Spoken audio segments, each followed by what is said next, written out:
ఇప్పటికే చరిత్రను తెరమరుగు చేసిరు ఇవాళ.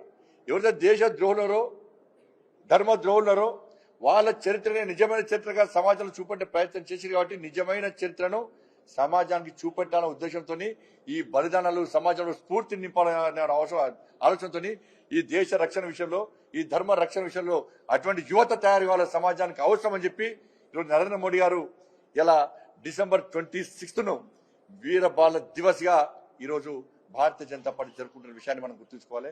చాలా ఘనంగా దేశవ్యాప్తంగా నిర్వహించుకుంటున్నాం. చాలా తృప్తి వస్తుంది, మాకు కూడా జోష్ వస్తుంది. మాలో పడ భారతీయ జనతా పార్టీ కార్యకర్తలు ఉత్సాహం వస్తున్నది. ఒకవైపు ఆవేదన, ఇంత ఘోరంగా చిత్రహింసలు పెడుతున్న ఆవేదన ఒకవైపు, కానీ ఒకవైపు జోష్, ఈ ధర్మ రక్షణ కోసం బలిదానమైన జోష్ మాలో కూడా వస్తున్నది. ఇది చరిత్ర, ఇది చరిత్ర.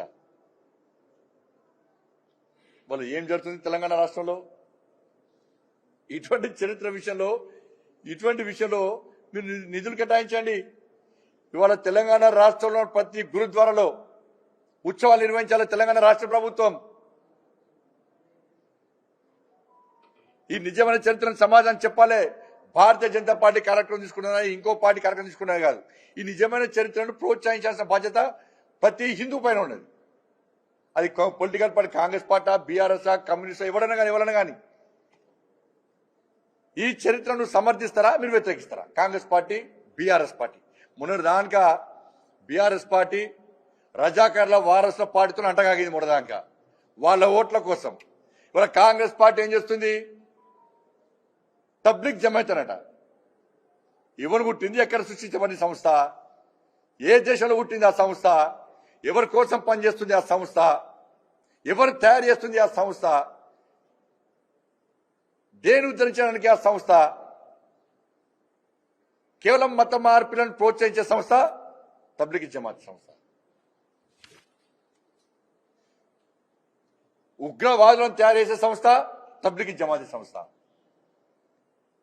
ఇస్లామిక్ దేశాల్లో ఈ సంస్థ నిషేధించారు. ఇస్లామిక్ దేశాల్లో ఉగ్రవాదులను తయారు చేసి పెంచి పోషిస్తున్న సంస్థ అని చెప్పి ఈ సంస్థ నిషేధిస్తే ఇవాళ ఆ సంస్థ ఇక్కడ తెలంగాణ రాష్ట్రంలో బహిరంగ సభ ఏర్పాటు చేసుకుంటుందని చెప్పి 3 కోట్ల రూపాయలు తెలంగాణ రాష్ట్ర ప్రభుత్వం కేటాయించేది. 3 కోట్ల రూపాయలు. ఎవరిని అయ్యే జాగిరి, ఎవరి తాత జాగిరి, ఎవరిని సొమ్మిస్తున్నారు మీరు? ఎవరికి ఇస్తున్నారు సొమ్ము మీరు? ఇలా గురుద్వారాలకు ఎందుకు వేయలే? ఈ చరిత్ర గురించి నరేంద్ర మోడీ గారు చెప్పినాక మీరు ఎందుకు స్వాగతించలే?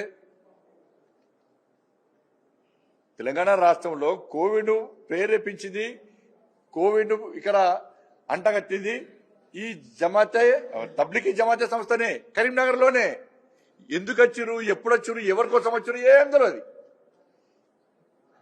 ఇవాళ మళ్ళా ఆ సంస్థనే ఇక్కడ తెలంగాణ రాష్ట్రంలో మీటింగ్ పెట్టుకుంటుంటే ప్రభుత్వము ఈ కోట్ల రూపాయలు వెచ్చించాల్సిన అవసరం ఏమొచ్చింది? మళ్ళీ దాని కూడా పాడు వంట పాడతాడు. బీజేపీ రాష్ట్రాలు ఉంటా చూపెట్టు.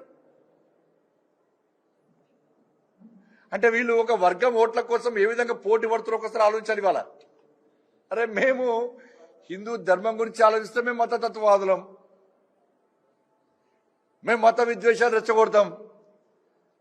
బీఆర్ఎస్ పార్టీ, ఎంఐఎం పార్టీ 15 నిమిషాలు సమయం ఇస్తే నరికి చంపుతారు, గోమాతను వధిస్తారు, లక్ష్మీ అమ్మవారిని, సీతమ్మవారిని, రాముల వారిని కించపరుస్తారు. అటువంటి పార్టీతో అంటగా అవుతే వాళ్ళు మతతత్వాలు, సెక్యులర్ వాదులు. ఈ దేశంలో ఉగ్రవాదాన్ని పెంచి పోషించడానికి, మత మార్పులను పెంచి పోషించే తబ్లిగీ జమాతే సంస్థ మంచి సంస్థ, వాళ్ళకి సపోర్ట్ చేసే కాంగ్రెస్ పార్టీ ప్రభుత్వం మంచి ప్రభుత్వం. కానీ మేము మాత్రం ఇలా గురు గోవింద్ సింగ్ గురించి కానీ, మహారాజ్ బాబా జోరావర్ సింగ్ గురించి చరిత్ర గురించి కానీ, బాబా ఫతే సింగ్ చరిత్ర గురించి కానీ మేము చెప్తే మేము మతతత్వాలం. మళ్ళీ చెప్తున్నాను కదా, భారతీయ జనతా పార్టీ మత విద్వేషాలు తగ్గించే ప్రయత్నం చేస్తున్నాను. ఇవాళ వాళ్లకు ఫండ్స్ కేటాయిస్తారు. ఇవాళ